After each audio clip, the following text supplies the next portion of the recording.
आज मैं आपको 10वीं कक्षा का सोशल साइंस विषय का सैंपल पेपर दिखाऊंगा और साथ ही इसको सोल्व करवाऊंगा ताकि आप अपने बोर्ड एग्ज़ाम कैसे से तैयारी कर सको और साथ ही साथ प्री बोर्ड के एग्ज़ाम की भी, क्योंकि जैसे ही आपकी सर्दी की छुट्टियां समाप्त होंगे आपके प्री बोर्ड के एग्ज़ाम स्टार्ट हो जाएंगे और सैंपल पेपर से आपके इंपॉर्टेंट क्वेश्चनों की तैयारी होगी। साथ ही साथ ये भी पता लगेगा आपको कि बोर्ड एग्ज़ाम का यानी कि फाइनल बोर्ड एग्ज़ाम का क्वेश्चन पेपर कैसा आएगा, क्योंकि जो फॉर्मेट इस क्वेश्चन पेपर का है बिल्कुल सेम फॉर्मेट के साथ आपका क्वेश्चन पेपर आएगा। जैसा कि आप यहाँ पर देख सकते हैं कि 10वीं कक्षा का क्वेश्चन पेपर है सोशल साइंस यानी कि सामाजिक विज्ञान विषय का सैंपल पेपर है 2023 और 24 सेशन का है यानी कि करंट सेशन का है। 80 नंबर का पेपर आएगा, 3 घंटे का टाइम मिलेगा आपको और रेगुलर और ओपन दोनों के छात्रों के लिए है। ये जो इंस्ट्रक्शन यहाँ पर दी गई हैं आप इनको चाहे तो पढ़ सकते हैं, क्योंकि बोर्ड एग्ज़ाम के टाइम पर भी सेम यही इंस्ट्रक्शन लिखी आएंगी तो वहाँ पर आपको पढ़ने की ज़रूरत नहीं पड़ेगी। यहाँ सेक्शन ए से आपके क्वेश्चन स्टार्ट होते हैं और पहला क्वेश्चन है सिंधु सभ्यता के लिए।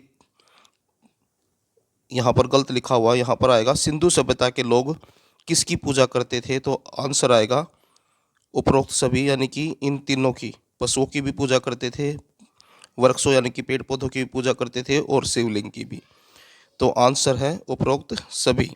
उसके बाद दूसरा क्वेश्चन है मिस्र के राजा को क्या कहा जाता था, तो इसको कहा जाता था फराओ। तो ऑप्शन ग जो है आंसर है। तीसरा क्वेश्चन है शास्त्रों में धर्म के कितने लक्षण बताए हैं, तो इसका आंसर है 10। नेक्स्ट क्वेश्चन है क्वेश्चन नंबर 4 श्रीलंका कब आज़ाद हुआ, तो श्रीलंका आज़ाद हुआ था 1948 में। अगला क्वेश्चन है यूरोपीय संघ का मुख्यालय है, तो ये मुख्यालय जो है वो है ब्रुसेल्स में। ऑप्शन के जो है आंसर है आपका। अगला क्वेश्चन है भारत ने परमाणु परीक्षण कहाँ किए, तो ये किए थे राजस्थान के अंदर।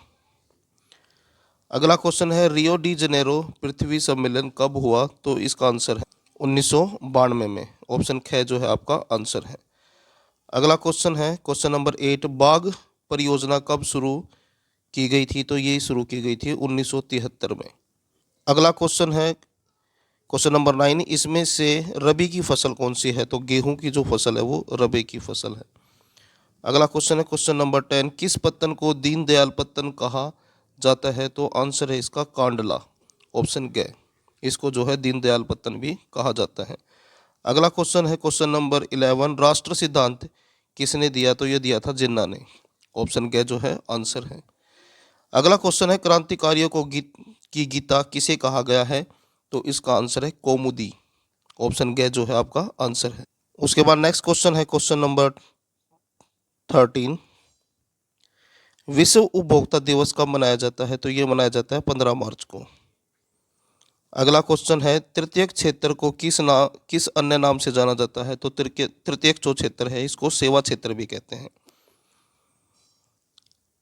नेक्स्ट क्वेश्चन है क्वेश्चन नंबर 15 ऋण के औपचारिक स्रोत की कार्य प्रणाली पर नजर रखता है, तो ये नजर रखता है भारतीय रिजर्व बैंक।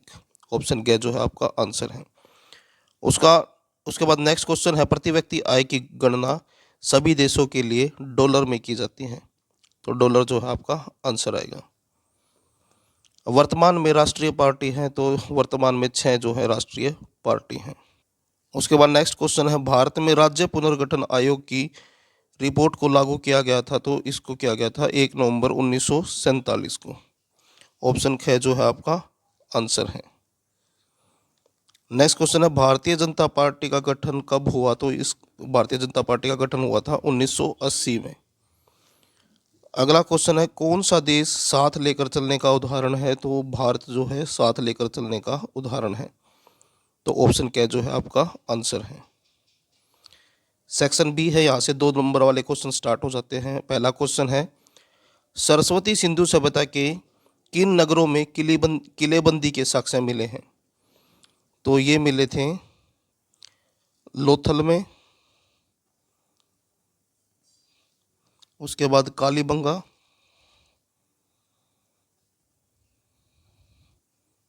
और उसके बाद है बनावली। तो इन 3 जगह पर जो है किलेबंदी के साक्ष्य यानी कि सबूत मिले थे। अगला क्वेश्चन है क्वेश्चन नंबर 22 सभी सड़कें रोम को जाती है, इस कथन का क्या अर्थ है। रोम शहर के अंदर जो सड़कों का जाल बिछा हुआ था और सभी सड़कें जो थी दूसरे शहरों से और दूसरे देशों से जो है रोम को जोड़ती थी, तो इसलिए जो है ये कहा जाता था कि सभी सड़कें जो है रोम को जाती है, क्योंकि सड़कों की जो कनेक्टिविटी थी वो दूसरे देशों और दूसरे शहरों के साथ थी। उसके बाद अगला क्वेश्चन है, सब जलोढ़ मृदा की दो विशेषताएं बताएं। तो इसकी विशेषता है, पहली विशेषता तो ये है कि ये जो है बहुत उपजाऊ है, अधिक उपजाऊ। और दूसरा पॉइंट बनेगा, ये जो है इसमें पोषक तत्वों की अधिकता है,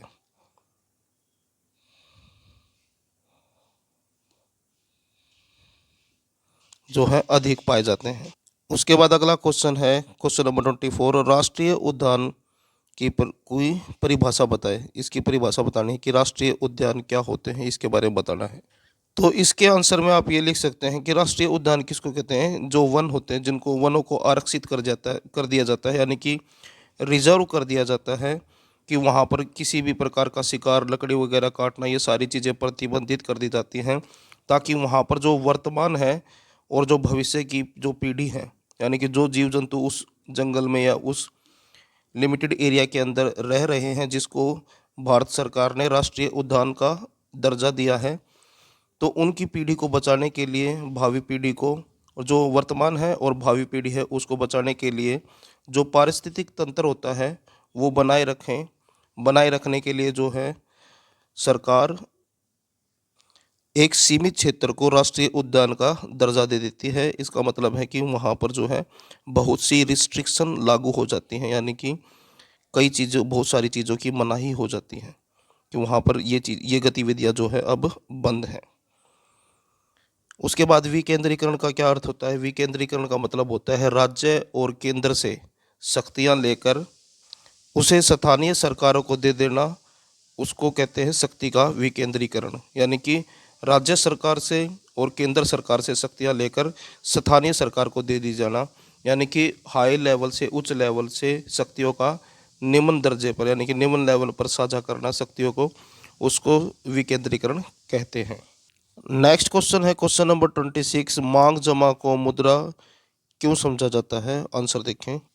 तो आप यहाँ पर आंसर देख सकते हैं, क्वेश्चन नंबर 26 का आंसर है, मांग के माध्यम से जमा राशि निकलवाई जा सकती है और चेक के माध्यम से एक स्थान से दूसरे स्थान पर ले जा भी सकते हैं। यानी कि जमा राशि को चेक के माध्यम से एक जगह से दूसरी जगह ले जा भी सकते हैं और जमा राशि को निकलवा भी सकते हैं। उसके बाद नेक्स्ट क्वेश्चन है क्वेश्चन नंबर 27, दिए गए उद्धरण को पढ़कर प्रश्नों के उत्तर दीजिए। जब अनेक दल सत्ता के लिए होड़ में हो और दो दलों से ज़्यादा के लिए अपने दम पर या दूसरे से गठबंधन करके सत्ता में आने को ठीक ठाक अवसर हो, तो इसे बहुदलीय व्यवस्था कहते हैं। भारत में भी ऐसी ही बहुदलीय व्यवस्था है। इस व्यवस्था में कई दल गठबंधन बनाकर भी सरकार बना सकते हैं। जब किसी बहुदलीय व्यवस्था में अनेक पार्टियां चुनाव लड़ने और सत्ता में आने के लिए आपस में हाथ मिला लेती हैं, तो इसे गठबंधन सरकार कहते हैं। 2004 में ऐसे 3 प्रमुख गठबंधन थे। तो ये पैसेज था। अब इसके आंसर क्वेश्चन देखें। पहला क्वेश्चन है इसके अंदर, भारत में किस प्रकार की प्रणाली है? तो अभी हमने पढ़ा था बहुदलीय। तो भारत के अंदर क्या है? बहुदलीय प्रणाली है। उसके बाद दूसरा क्वेश्चन है, बहुदलीय व्यवस्था किसे कहते हैं? जिस प्रणाली में 2 या 2 से अधिक जो दल होते हैं उसे बहुदलीय व्यवस्था कहते हैं। और गठबंधन सरकार किसे कहते हैं? गठबंधन सरकार का मतलब होता है जब 2 या 2 से अधिक दल मिलकर सरकार बनाते हैं तो उसे गठबंधन की सरकार कहते हैं। और 2004 में कितने गठबंधन थे? तो यहाँ पर आंसर है 3। उसके बाद नेक्स्ट क्वेश्चन देखिए। नेक्स्ट क्वेश्चन है क्वेश्चन नंबर 28। तो पहला क्वेश्चन है, पहले वो पढ़ लेते हैं। सामान्यतः बहुराष्ट्रीय कंपनियां उसी स्थान पर उत्पाद इकाई स्थापित करती हैं जो बाजार के नज़दीक हैं, जहां कम लागत पर कुशल और अकुशल श्रम उपलब्ध हो, यानी कि श्रमिक उपलब्ध हों। बहुराष्ट्रीय कंपनियां, इंटरनेशनल कंपनियां सरकार की नीतियों पर भी नज़र रखती है, जो उसके हितों की देखभाल करती हैं। वे भूमि, भवन, मशीन व अन्य उपकरणों की खरीद में व्यय की गई मुद्रा को निवेश कहते हैं। बहुराष्ट्रीय कंपनियों द्वारा किए गए निवेश को विदेशी निवेश कहते हैं। पहला क्वेश्चन देखें। अब पहला क्वेश्चन है बहुराष्ट्रीय कंपनियां क्या होती हैं, यानी कि इंटरनेशनल कंपनियां क्या होती हैं। ऐसी कंपनी जो एक या एक से अधिक देशों में उत्पादन करती हो और उसके वितरण पर नियंत्रण रखती हैं, तो उसको जो है इंटरनेशनल कंपनी कहते हैं। तो अब आपको समझ में आ गया होगा कि जो बहुराष्ट्रीय कंपनी है वो क्या होती है, यानी कि ऐसी कंपनी जिसके एक से अधिक देश में व्यापार हो, यानी कि एक से ज़्यादा देशों में वो व्यापार करती हो, वहाँ पर उत्पादन भी करती हो और वितरण का काम जो है उसके ऊपर भी नियंत्रण रखती हो, तो ऐसी कंपनी को बहुराष्ट्रीय कंपनी कहते हैं। उसके बाद विदेशी निवेश का अर्थ क्या है, यानी कि जो अभी हमने पढ़ा था कि जो इंटरनेशनल कंपनियां हैं जो मशीनें वगैरह, भूमि वगैरह खरीदती हैं, उपकरण वगैरह खरीदती हैं, तो उसके लिए जो वो खर्चा करती हैं उस खर्चे को जो है विदेशी निवेश कहा जाता है, क्योंकि वो विदेशी कंपनी है, दूसरे देश की कंपनी है और वो किसी दूसरे देश में जाकर वहाँ पर जो है अपने पैसे खर्च करके भूमि खरीदती है, इमारत बनाती है, मशीनें खरीदती है और उपकरण वगैरह खरीदती है, उसके लिए वो खर्चा करती है, तो उसको विदेशी निवेश कहा जाता है। या फिर सिंपल भाषा में आप ये कह सकते हो कि जो बहुराष्ट्रीय कंपनी है, यानी कि जो इंटरनेशनल कंपनी है, उसके द्वारा किया गया निवेश विदेशी निवेश कहलाता है। अगला क्वेश्चन है बहुराष्ट्रीय कंपनियां किन स्थानों पर निवेश के लिए उपयुक्त मानती है। तो यहाँ पर देखिए स्टार्टिंग में ही इसके बारे में बताया गया था कि जो सामान्यतः है, यानी कि नॉर्मली जो इंटरनेशनल कंपनियां हैं उसी स्थान पर उत्पादन इकाई स्थापित करती है, यानी कि अपनी फैक्ट्री जो कंपनी वगैरह है स्थापित करती है जहाँ से बाजार नज़दीक हो, कम लागत पर यानी कि कम पैसों में कुशल और अकुशल श्रम यानी कि श्रमिक उपलब्ध हों। और अगला क्वेश्चन है निवेश क्या है। निवेश उसी चीज़ को कहते हैं जो पहले भी हम डिस्कस कर चुके हैं। जो इंटरनेशनल कंपनियां हैं भूमि खरीदने में, भवन खरीदने में, मशीन या फिर अन्य उपकरणों के खरीदने में जो पैसा खर्चा करती है उसको निवेश कहते हैं। उसके बाद नेक्स्ट क्वेश्चन है क्वेश्चन नंबर 29। सरस्वती सिंधु सभ्यता के मोहरों का वर्णन करें। तो यहाँ पर आप देख सकते हैं आंसर है, तो पहला पॉइंट है इसके अंदर मोहरें चकोर थी, यानी कि चकोर थी। उसके बाद है मोहरें आयताकार भी थी। मोहरों पर पशु पक्षियों और देवी देवताओं के चित्र बने थे। उसके बाद अगला क्वेश्चन है क्वेश्चन नंबर 30। गौतम बुद्ध के 4 आर्य सत्य बताओ। यहाँ पर आंसर है क्वेश्चन नंबर 30 का पहला है, 4 सत्य बताने हैं। पहला सत्य है संसार के जन्म मरण, संयोग वियोग, लाभ हानि, दुख है। उसके बाद दूसरा है सभी प्रकार के दुखों का निवारण वासना है। और तीसरा पॉइंट है वासना से छुटकारा ही दुखों का निवारण है।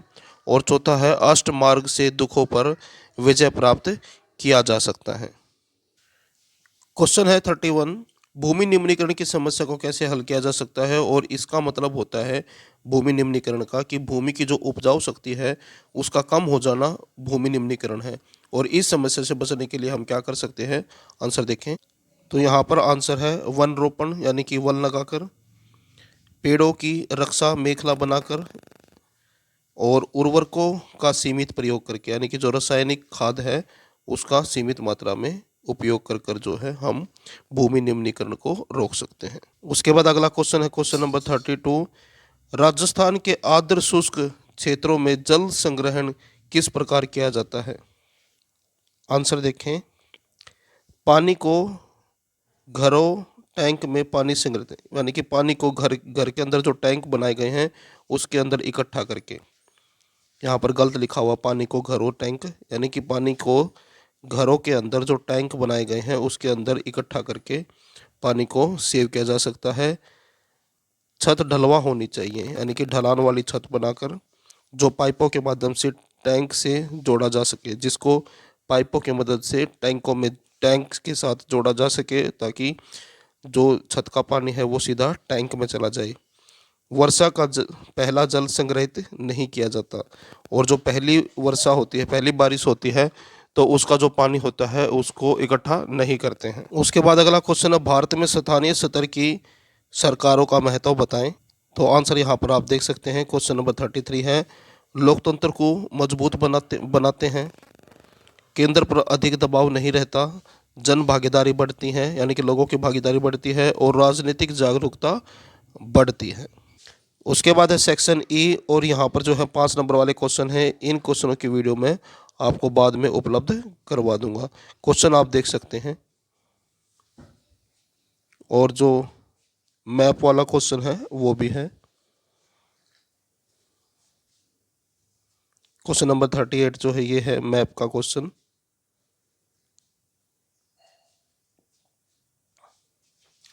तो ये था 10वीं कक्षा का सोशल साइंस का क्वेश्चन पेपर आपके फाइनल बोर्ड एग्जाम के लिए। वीडियो अच्छी लगे तो लाइक करें, चैनल को सब्सक्राइब करके ऑल के बटन के ऊपर क्लिक कर लें, ताकि जब नेक्स्ट वीडियो अपलोड हो तो उसका नोटिफिकेशन आपको मिल